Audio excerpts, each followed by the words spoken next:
En avril 1814, la France est exsangue.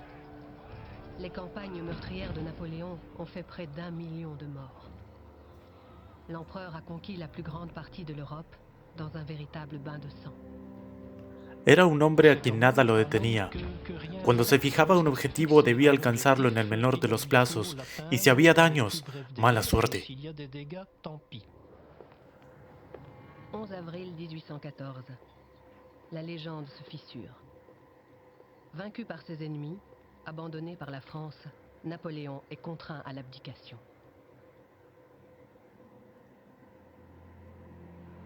L'empereur se soumet au Royaume-Uni, à la Prusse, à la Russie et à l'Autriche qui se sont coalisés contre lui. Les puissances européennes victorieuses placent sur le trône de France Louis XVIII, le frère cadet de Louis XVI. Quant à Napoléon, il est envoyé en exil sur l'île d'Elbe, au large des côtes italiennes. El águila está de rodillas, pero no está dispuesto a caer.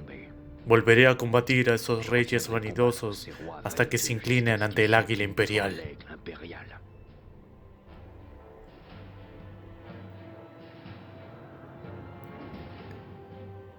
26 février 1815. Les craintes des coalisés se confirment. Bonaparte parvient à s'évader de l'île d'Elbe. Il débarque à Golfe-Juan, sur le sol français, avec 1000 hommes à peine. Il lui faudra peu de temps pour étoffer ses troupes. Son but ? Rallier Paris au plus vite et renverser Louis XVIII.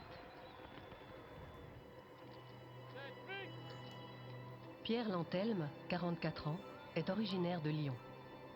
Il a servi pendant de longues années comme grenadier dans la garde impériale, l'unité d'élite de Napoléon.